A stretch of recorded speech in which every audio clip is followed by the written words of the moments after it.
YouTube channel के इस platform पर आप सभी लोगों का दिल खोलकर स्वागत है। दोस्तों, इस वीडियो में आप लोगों को जनरल साइंस के कुछ महत्वपूर्ण प्रश्न देखने को मिलेंगे जो कि वनडे एग्जाम के लिए, हर एक एग्जाम के लिए महत्वपूर्ण होगा।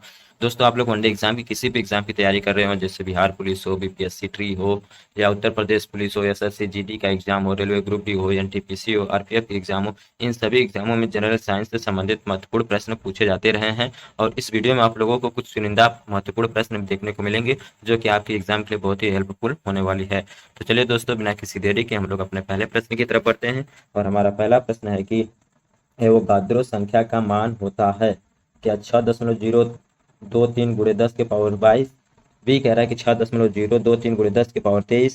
सी कह रहा है कि 6.23 गुणे 10 के पावर 24। और डी कह रहा है कि 6.023 गुणे 10 के पावर 25। तो साथियों, बताएं कि इसमें से कौन सा ऑप्शन होगा जो कि बिल्कुल सही जवाब होगा। पूछ रहा है अवोगाद्रो संख्या का मान कितना होता है साथियों? तो 6.023 गुणे 10 के पावर 23 होता है। कितना साथियों? तो हमारा ऑप्शन नंबर बी वाला सही जवाब हो जाएगा। चलिए आगे बढ़ते हैं। प्रश्न नंबर दूसरा देखते हैं। कह रहा है कि दूरी मापने की सबसे बड़ी इकाई है। ठीक है दोस्तों, क्या? पारसेक, प्रकाश वर्ष, धारा, एम्पियर। तो जो दूरी मापने की दोस्तों सबसे बड़ी इकाई है दोस्तों, हो जाएगा हमारा पारसेक।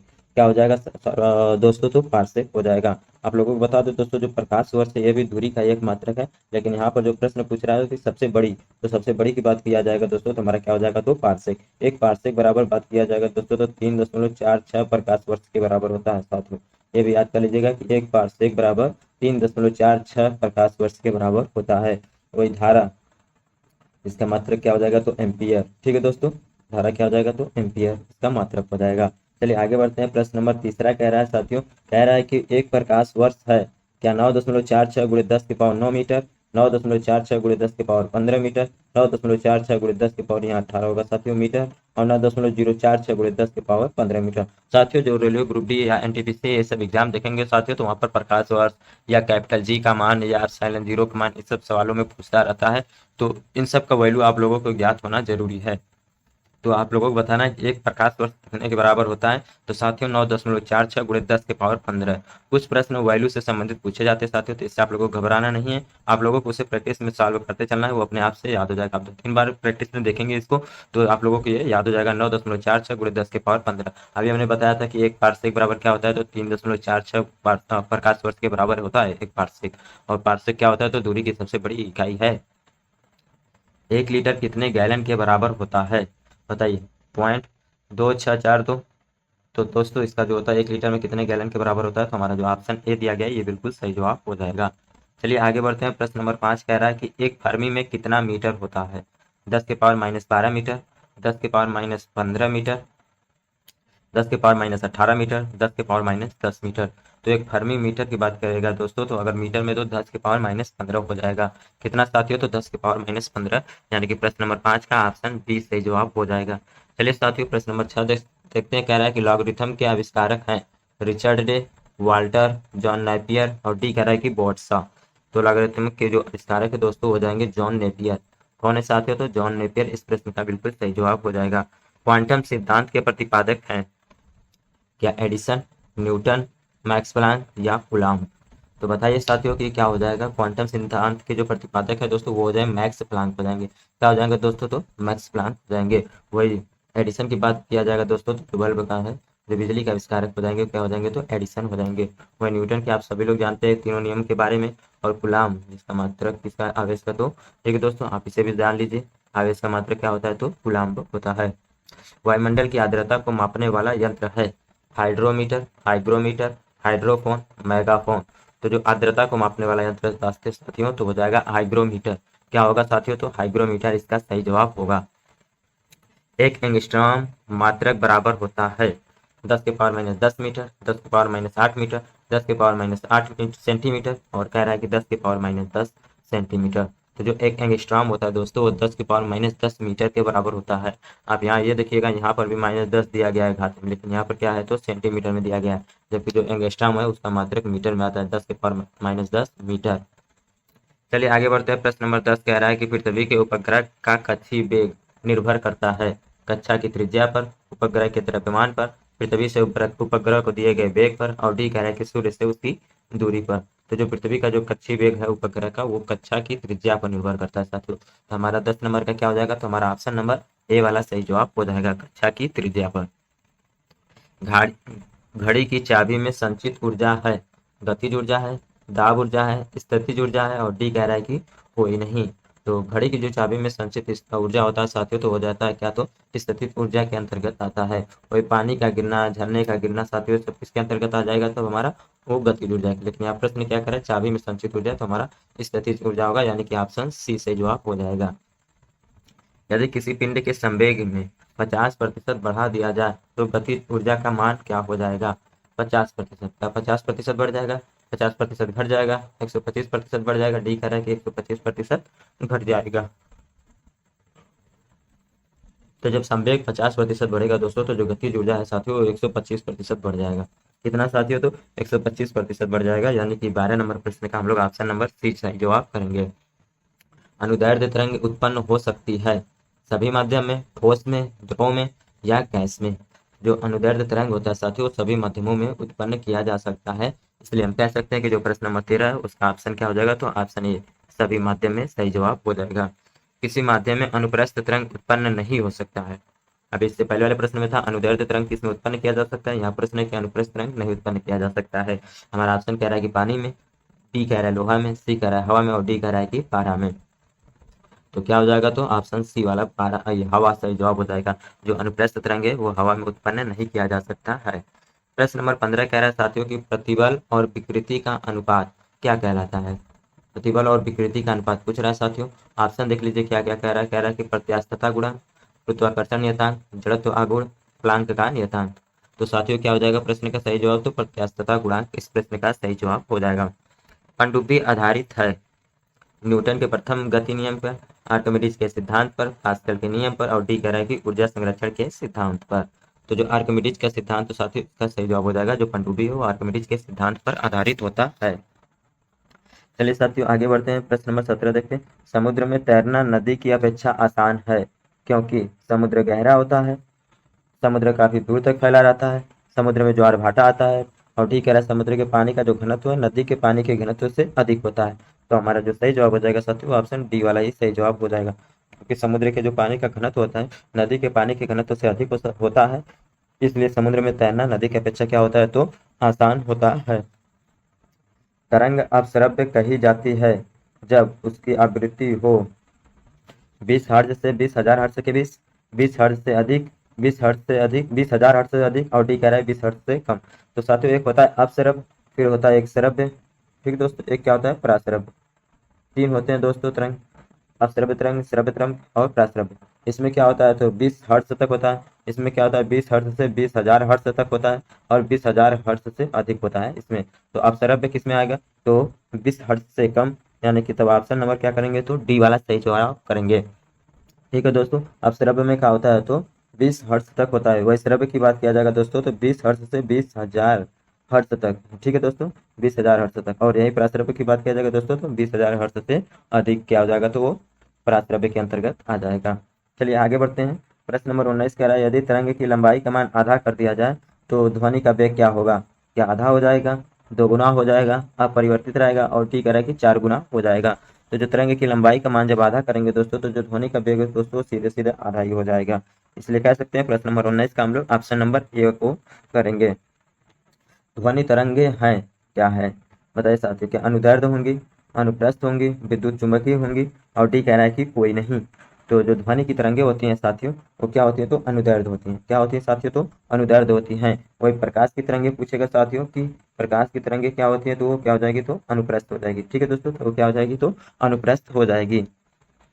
गोली दर्पण की फोकस दूरी उसकी वक्रता त्रिज्या की होती है। साथियों हमारा क्या होता है कि फार्मूला होता है एफ बराबर, फार्मूला क्या होता है साथियों, एफ बराबर आर बाई टू। क्या होता है साथियों, एफ बराबर आर बाई टू, यानी कि आर क्या है यहाँ पर वक्रता त्रिज्या। अगर आप वक्रता त्रिज्या का आधा करेंगे तो हमारा क्या मिल जाएगा, फोकस मिल जाएगा। और यही पर पूछ रहा है गोली दर्पण का फोकस दूरी उसकी त्रिज्या की कितनी होती है, तो त्रिज्या का भी हमने बताया कि आधा होता है। ठीक, त्रिज्या में हम अगर 2 से भाग देंगे तो उसका क्या मिलेगा, तो फोकस दूरी मिलेगा, यानी कि वक्रता त्रिज्या की आधा करिए, यानी कि ऑप्शन नंबर ए सही जवाब हो जाएगा। यहाँ पर न 2 गुना होगा, न चौथाई होगा, न 3 गुना, हमारा ऑप्शन क्या हो जाएगा, तो ए वाला सही जवाब हो जाएगा। जो फोकस दूरी होती है वो वक्रता त्रिज्या की क्या होती है, तो आधी होती है। ठीक है दोस्तों, एक बार फार्मूला आप फिर से लिख लीजिए। फोकस दूरी बराबर एफ बराबर r/2, जहाँ पर एफ क्या है तो फोकस दूरी, आर क्या है तो वक्रता त्रिज्या है। प्रश्न नंबर 22 कह रहा है कि उत्तल दर्पण द्वारा बना प्रतिबिंब होता है क्या वास्तविक सीधा, वास्तविक उल्टा, काल्पनिक सीधा, काल्पनिक उल्टा। तो आप लोगों को बताया था दोस्तों, जो उत्तल दर्पण होता है उसमें जो बना प्रतिबिंब होता है साथियों, वो सीधा तो होता है लेकिन काल्पनिक होता है। तो इसलिए हम कह सकते हैं कि ऑप्शन जो बी सी दिया गया है ये इसका सही जवाब होगा, यानी कि उत्तल दर्पण का जो प्रतिबिंब होता है वो काल्पनिक रूप से बनता है और सीधा बनता है। प्रश्न नंबर 23 कह रहा है कि प्रकाश तरंग उदाहरण है क्या ध्वनि तरंग का, विद्युत चुंबकीय अनुप्रस्थ तरंग का। अभी हमने बताया था कि जो अनुप्रस्थ तरंग है इसके अंतर्गत क्या आएगा, तो प्रकाश। प्रकाश कौन सा तरंग है, तो साथियों अनुप्रस्थ। अगर ध्वनि पूछता है तब अनुदैर्ध्य हो जाता है, तो हम कह सकते हैं प्रकाश तरंग दैर्ध्य कैसा है, तो विद्युत चुंबकीय प्रकाश तरंग दैर्ध्य है, तरंग का है, यानी कि 23 का ऑप्शन बी वाला सही जवाब हो जाएगा। ठीक है साथियों, चलिए आगे बढ़ते हैं। प्रश्न नंबर 24, फोटोग्राफिक कैमरे का अभिदृश्यक लेंस होता है क्या अवतल लेंस, उत्तल लेंस, अभिवतल, या डी कह रहा है कि कोई नहीं। तो फोटोग्राफिक कैमरे का जो अभिदृश्यक लेंस होता है वो उत्तल लेंस होता है, क्या होता है साथियों, तो उत्तल लेंस, यानी कि ऑप्शन बी सही जवाब हो जाएगा। प्रश्न नंबर 25 कह रहा है साथियों कि ई बराबर एम सी स्क्वायर का प्रतिपादन किसने किया था, रदरफोर्ड ने, आइंस्टीन ने, नील्स बोर ने, एनरिक फर्मी ने। तो जो ई बराबर एम सी स्क्वायर साथियों, इसने आइंस्टीन ने इसका प्रतिपादन किया था, किसने साथियों, तो आइंस्टीन, यानी कि प्रश्न नंबर 25 का ऑप्शन क्या हो जाएगा, तो बी सही जवाब हो जाएगा। क्या हो जाएगा साथियों, तो ऑप्शन बी सही जवाब हो जाएगा। जहाँ पर सी क्या है तो प्रकाश का वेग है, ठीक है दोस्तों, और एम क्या है तो वस्तु का द्रव्यमान है, और ई क्या है तो एनर्जी है, ऊर्जा है। ठीक साथियों, क्या है तो एनर्जी है। तो हम 25 नंबर में ऑप्शन बी सही जवाब करेंगे। थोरियम का नाभिक को बदला जा सकता है, ठीक है, थोरियम के नाभिक को बदला जा सकता है किसमें, चलिए ऑप्शन देखिए साथियों, यूरेनियम में, प्लूटोनियम में, पोलोनियम में, और डी कह रहा है कि रेडियम में। तो इसका क्या सही जवाब हो जाएगा, थोरियम का साथियों किसमें बदला जाएगा, तो प्लूटोनियम इसका सही जवाब हो जाएगा, यानी कि प्रश्न नंबर 26 का ऑप्शन बी सही जवाब हो जाएगा। फ्यूज के पदार्थ का होना चाहिए क्या उच्च प्रतिरोध, निम्न गलनांक, उच्च नम्यता, उच्च गलनांक। तो बताइए साथियों क्या सही जवाब होगा। तो जो ऑप्शन नंबर 27 नंबर में बी दिया गया साथियों, ये इसका सही जवाब होगा, निम्न गलनांक। निम्न विद्युत चुंबकीय तरंगों में किसकी आवृत्ति अधिकतम होती है, प्रश्न पूछ रहा है साथियों, आवृत्ति, ठीक है, क्या पूछ रहा है, आवृत्ति की। क्या एक्स किरण की होगी, यहाँ पर वाई किरण लगा लीजिए साथियों, क्या वाई किरण की होगी, पराबैंगनी किरण की होगी, या अवरक्त किरण की होगी। तो साथियों जब आवृत्ति पूछेगा दोस्तों तो उसमें क्या आ जाएगा, तो अवरक्त किरण आ जाएगा। क्या आ जाएगा साथियों, तो अवरक्त किरण आ जाएगा। वही भेदन क्षमता की पूछेगा दोस्तों तब गामा आ जाएगा। क्या हो जाएगा दोस्तों, तो गामा वाला सही जवाब हो जाएगा। ऊर्जा का क्षय किसमें कम होता है, क्या दिष्ट धारा में, प्रत्यावर्ती धारा में, दोनों प्रकार की धारा में, डी कह रहा है कि कोई नहीं। तो जो ऊर्जा का क्षय होता है वो सबसे कम दिष्ट धारा में होता है, दिष्ट धारा में, यानी कि 29 का ऑप्शन ए सही जवाब हो जाएगा। ट्रांसफार्मर किस सिद्धांत पर आधारित होता है, विद्युत चुंबकीय प्रेरण पे, चुंबकीय प्रेरण पे, स्वप्रेरण, अन्योन्य प्रेरण। तो ट्रांसफार्मर दोस्तों जो है वो किस सिद्धांत पर होता है, तो विद्युत चुंबकीय प्रेरण के सिद्धांत पर यह कार्य करता है। और ट्रांसफार्मर के कार्य की बात किया जाएगा दोस्तों तो यह हाई वोल्टेज को निम्न वोल्टेज, लो वोल्टेज में करता है। इसका कार्य क्या होता है, तो हाई वोल्टेज को लो वोल्टेज में कन्वर्ट करना होता है। प्रश्न नंबर 31 कह रहा है कि जो घरेलू प्रकाश के लिए प्रयुक्त लैंप किस क्रम में जोड़े जाते हैं, क्या श्रेणी क्रम में जोड़े जाते हैं, समांतर क्रम में जोड़े जाते हैं, मिश्रित क्रम में जोड़े जाते हैं, डी कह रहा है कि कोई निश्चित नहीं है। तो बताइए दोस्तों जो घरेलू प्रकाश के लिए लैंप यूज किया जाते हैं वो समांतर क्रम में जोड़े जाते हैं, यानी कि प्रश्न नंबर 31 का ऑप्शन बी सही जवाब हो जाएगा। प्रश्न नंबर 32 कह रहा है ऊष्मा किस प्रक्रिया से सर्वाधिक तीव्र गति से स्थानांतरित होती है, क्या चालन से, संवहन से, विकिरण से, और डी कह रहा है कि इनमें से कोई नहीं। तो सबसे पहले आप लोगों को बताते हैं दोस्तों जो ऊष्मा का जो स्थानांतरण होता है वो 3 विधियों के द्वारा होता है। एक तो होता है चालन, दूसरा संवहन, तीसरा विकिरण। सबसे पहले तो आप 3 को ये याद कर लीजिए कि एक किसके कारण, तो ऊष्मा का स्थानांतरण इन्हीं के कारण होता है। और जब यहाँ पर बात कर ली जाएगा दोस्तों जब तीनों में से होता है तो यहाँ पर पूछ रहा है कि सबसे तीव्र गति से किसके साथ होता है, तो सबसे तीव्र गति के साथ विकिरण में होता है। किसमें दोस्तों, तो विकिरण में होता है। वही दोस्तों चालन की बात किया जाए दोस्तों जो ठोस का जो ऊष्मा स्थानांतरण होता है वो चालन के द्वारा होता है। वही द्रव और गैस की बात किया जाएगा दोस्तों तो वो संवहन के अंतर्गत आता है। जैसे द्रव का पूछेगा, जैसे पानी का गर्म करना किस ऊष्मा के अंतर्गत आ जाएगा दोस्तों, तो ये संवहन के अंतर्गत आ जाएगा। वायुमंडल का गर्म होना वो संवहन के अंतर्गत आ जाएगा। ठीक है दोस्तों, वही ठोस पदार्थों का जो जो उसमें ऊष्मा का स्थानांतरण होगा वो चालन के अंतर्गत आएगा। चलिए आगे बढ़ते हैं। प्रश्न नंबर 33 कह रहा है कि न्यूनतम संभवतः ताप है -273 degree Celsius, 0 degree Celsius, -300 degree Celsius, और डी कह रहा है कि 1 डिग्री सेल्सियस। तो आप सभी लोग जानते हैं दोस्तों इस प्रश्न का तो दो ऑप्शन बिल्कुल नहीं होगा न्यूनतम, क्योंकि एक भी नहीं हो सकता, जीरो भी नहीं होता, क्योंकि आप लोग जानते हैं कि माइनस में भी टेम्परेचर जाता है। यहाँ पर न्यूनतम पूछ रहा है, तो न्यूनतम कहाँ तक जाता है साथियों, तो हो जाएगा हमारा डिग्री सेल्सियस में -273 डिग्री सेल्सियस। इससे निम्न ताप कोई अभी तक नहीं है, यही इसीलिए इसको न्यूनतम संभवतः ताप कहते हैं, यानी कि -273 डिग्री सेल्सियस हो जाएगा। आप लोगों को बता दें दोस्तों, जो केल्विन में मान होता है वो कभी ऋणात्मक में नहीं आता, जो केल्विन का टेम्परेचर होता है वो कभी माइनस में नहीं होता है। बाकी फ़ारेनहाइट हो और सेल्सियस हो, ये सब क्या हो जाते हैं, तो माइनस में चले जाते हैं, लेकिन केल्विन कभी भी माइनस में नहीं जाता है। ठीक है दोस्तों, 0 डिग्री सेल्सियस की बात किया जाएगा दोस्तों, तो इस पॉइंट पर जल क्या होता है, तो ये जल का हिमांक बिंदु है। यदि वायुमंडल न होती तो दिन की अवधि होती कम हो जाती, ज़्यादा हो जाती, अपरिवर्तित हो जाती या आधी हो जाती।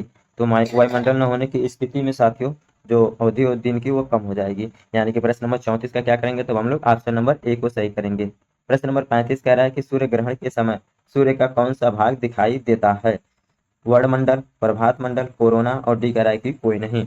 तो जो सूर्य ग्रहण होता है साथियों, तो इसमें क्या हो जाता है, जब सूर्य और पृथ्वी के बीच में चंद्रमा आ जाता है, यानी कि यहाँ मून, यहाँ सन, यहाँ अर्थ, तो इस घटना को हम लोग क्या करते हैं, तो सूर्य ग्रहण करते हैं। ठीक है दोस्तों, जब सूर्य और पृथ्वी के बीच में चंद्रमा आ जाए तब क्या होता है, तो सूर्य ग्रहण होता है। वही बात किया जाएगा, सूर्य ग्रहण के समय थोड़ा सा जो चीज़ दिखाई देता है वो कौन सा भाग है दोस्तों, तो वो है कोरोना। क्या है साथियों, तो कोरोना। अब आप लोगों को बताना है कमेंट बॉक्स में साथियों, जो सूर्य ग्रहण होता है वो अमावस्या के दिन होता है या पूर्णिमा के दिन होता है। ठीक है दोस्तों, हाँ मैं हिंट दे रहा हूँ कि अमावस्या है या पूर्णिमा, दो चीज़ है, दोनों में से आप लोगों को बताना है, क्योंकि एक चंद्र ग्रहण के समय लगता है और एक है सूर्य ग्रहण के समय, दोनों का ऑप्शन वही है सर, ये अभी मैंने बताया, अमावस्या और पूर्णिमा। प्रश्न नंबर 36 कह रहा है कि सूर्य के प्रकाश की आंतरिक परावर्तन हो सकता है यदि प्रकाश जब वायु से कांच में जाए, जी नहीं। वायु से जल में जाएगा, जी नहीं। कांच से वायु में जाएगा, जी हाँ। जब कांच से वायु में जाएगा तो जो आंतरिक परावर्तन हो सकता है। ठीक है दोस्तों, चलिए प्रश्न नंबर 37 की तरफ बढ़ते हैं दोस्तों। इस वीडियो का आखिरी प्रश्न है, कह रहा है कि निम्न में किसका अपवर्तनांक सर्वाधिक होता है। दोस्तों इस चैनल पे आप लोग नए हैं दोस्तों, अगर पहली बार विजिट कर रहे हैं तो चैनल को सब्सक्राइब आप लोग जरूर कर लीजिए, और वीडियो पसंद आए तो दोस्तों अपने दोस्तों में शेयर जरूर कीजिएगा। प्रश्न हमारा 37 कह रहा है कि अपवर्तनांक सर्वाधिक किस में होता है। तो जो अपवर्तनांक की बात किया जाएगा दोस्तों, तो यहाँ पर हमारा क्या हो जाएगा, तो बैगनी सर्वाधिक हो जाएगा। क्या हो जाएगा दोस्तों, तो बैगनी का जो अपवर्तनांक होता है वो सर्वाधिक होता है। तो दोस्तों ये थे कुछ हमारे महत्वपूर्ण प्रश्न, जो उम्मीद है आप लोगों को पसंद आए होंगे दोस्तों। अगर पसंद आए हो दोस्तों, वीडियो अच्छी लगी हो तो दोस्तों आप इसे लाइक जरूर कीजिए और अपने दोस्तों में इसे सेंड जरूर कीजिए। और चैनल पर पहली बार आप लोग विजिट कर रहे हैं तो दोस्तों चैनल को सब्सक्राइब कर लीजिए और बेल आइकन को प्रेस कर लीजिए, जिससे कि हमारी आने वाली सभी वीडियो का नोटिफिकेशन आप तक पहुंचती रहे। दोस्तों इस चैनल पर आप लोगों को हर एक वनडे एग्जाम की तैयारी कराई जाती है। इस वक्त आप लोगों को साइंस के महत्वपूर्ण प्रश्न इस चैनल पर अपलोड किए जा रहे हैं। इसके बाद आप लोगों को हिंदी और इंग्लिश के भी वीडियो देखने को मिलेंगे, स्टैटिक जीके के भी प्रश्न आप लोगों को देखने को मिलेंगे, इतिहास, भूगोल, जियोग्राफी से संबंधित भी प्रश्न देखने को मिलेंगे। तब आप इस चैनल पर अगर विजिट कर रहे हैं तो दोस्तों आप लोगों के लिए बहुत ही हेल्पफुल होने वाली है। इसलिए मैं एक बार फिर कह रहा हूँ कि आप लोग चैनल को सब्सक्राइब कर लीजिए और बेल आइकन को प्रेस कर लीजिए। ठीक है दोस्तों, वीडियो देखने के लिए बहुत बहुत धन्यवाद।